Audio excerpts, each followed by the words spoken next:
had been notified at the end of April, it was all published, that any ships that were a danger to ours within a certain zone, wider than the Falklands, were likely to be sunk. And again I do say to you, my duty, and I'm very proud that we put it this way and adhered to it, was to protect the lives of the people in our ships and the enormous numbers of troops that we had down there waiting for landings.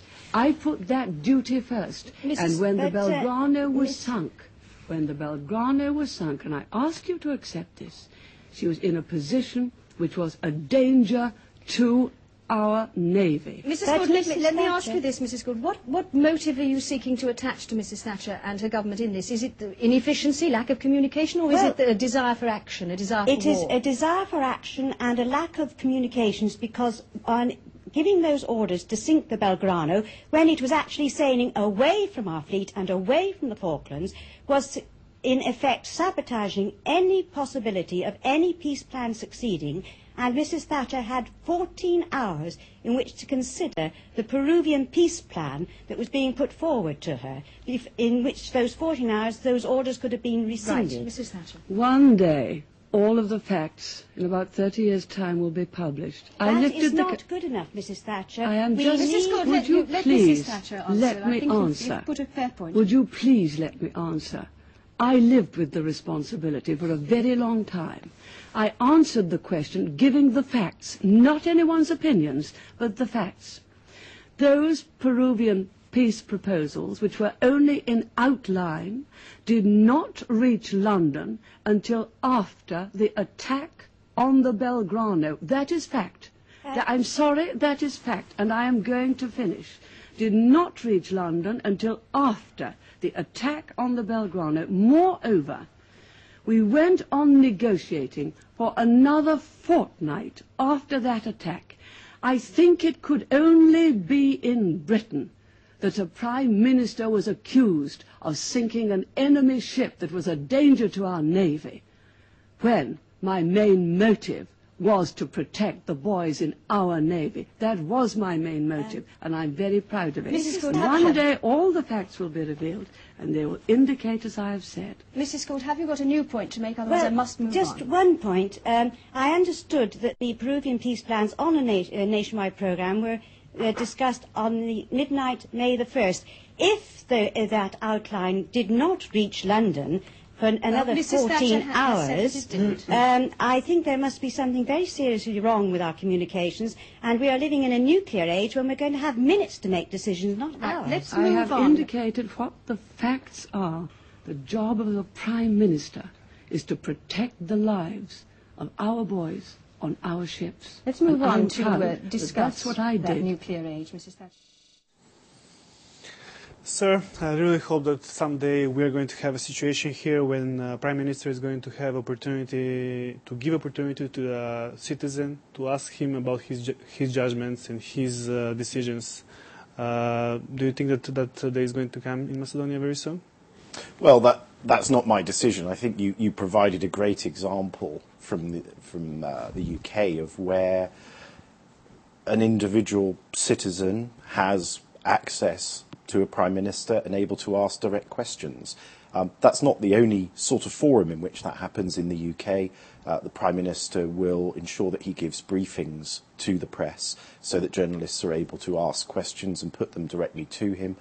But of course, essentially in the UK system, a feature of the democratic tradition is that also the Prime Minister goes to the House of Commons, into Parliament, and is asked questions every single week about his policies by members of Parliament who are representing tens of thousands of constituents who voted for them. So there are many areas in which that challenge function can happen, not just private citizens having access or journalists, but also through Parliament. That's one thing I would like to see here, is a stronger Parliament that can fulfil that sort of challenge function.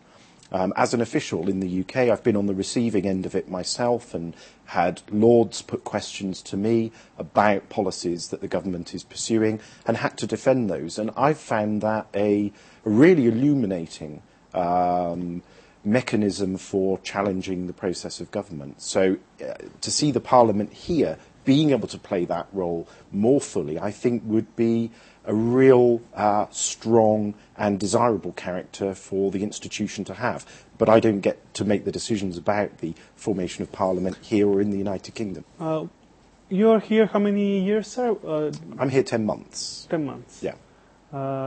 I actually forget, sorry for that, I forget to congratulate you. You have a new kid in your family? I do, yes. Octavia, born on the 14th of June. That's your first kid?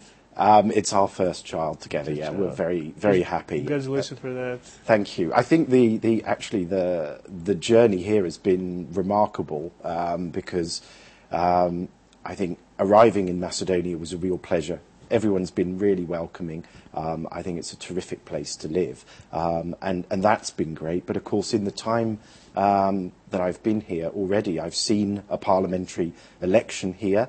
The next few months are going to be also pretty exciting. We'll see a formation of a government next month in August, the 10th anniversary of the Ohrid Framework Agreement, which I believe deserves to continue to be a living document, to have a second decade. September, of course, the 20th anniversary of independence. And then the next month, the next EU progress report, which we look forward to eagerly.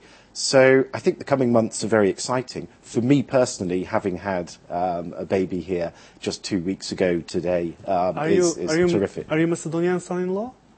Sorry? Is your wife Macedonian? No, she's Polish. Oh, she's Polish? Polish and Italian, but born in Poland. But your baby is going to have a tag made in Macedonia, right? Well, it will be a perfect souvenir because, of course, she will always have Skopje as place of birth, and I'm really proud of that, and it would be terrific. I remember the interview of the first British ambassador here, Mark Dickinson. Mm-hmm. It was 1994, I think. Okay. I'm not sure about the year. And he was a guest in MTV, our national television.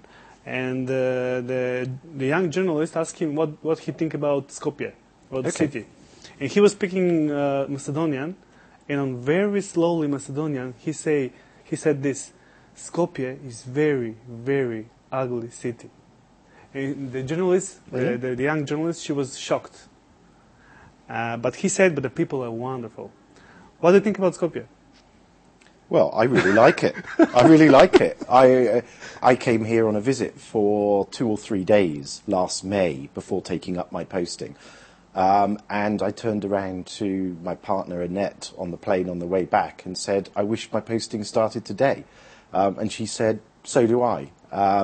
Okay, there are bits of Skopje that are less attractive, but overall as a city, I really like it. I think it's vibrant, I think it's diverse, like the country too, and it's an absolute pleasure to be here. What do you think about the new project, Skopje 2014?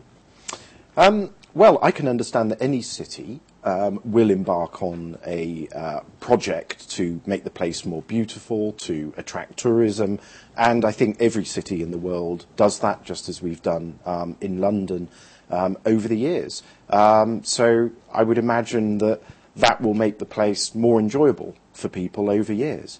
But in terms of specific buildings or statues or elements of the project, that's not for the British government to take a view on. That's for people in Macedonia to decide what they think of it. But what's your opinion about those so many statues? In what? How do you mean? What is my opinion about so many statues? Do you think that there are too many? I don't think it's for me to say whether there are too many or not enough. It's for people who live here to decide what they think of their own environment. I think that's fair. What do you think about Macedonian politicians? Do you think that they are operated from the word honesty and decency? Well, I could probably give you a similar answer to if you were asking me about British politicians, which is the role of an ambassador is never to comment on political personalities. I work on behalf of the British government, whoever is actually in government, whichever party, and I'm very privileged to have a job as ambassador where I work with a government in another country. Again, whichever government that is, whoever the leaders are, my job is to make that as constructive and productive a relationship as possible. So my own view about personalities should not come into that. Okay. Sir, why is Macedonia still not part in NATO and EU? Well, at Bucharest, the decision, I think, was very clear, which is an invitation will be extended to Macedonia to join NATO once the name issue is solved. In relation to the European Union, for the last 2 years, progress reports have formed a recommendation that accession negotiations should open. I'd like to see that happen, but as yet the European Council has not made a consensual decision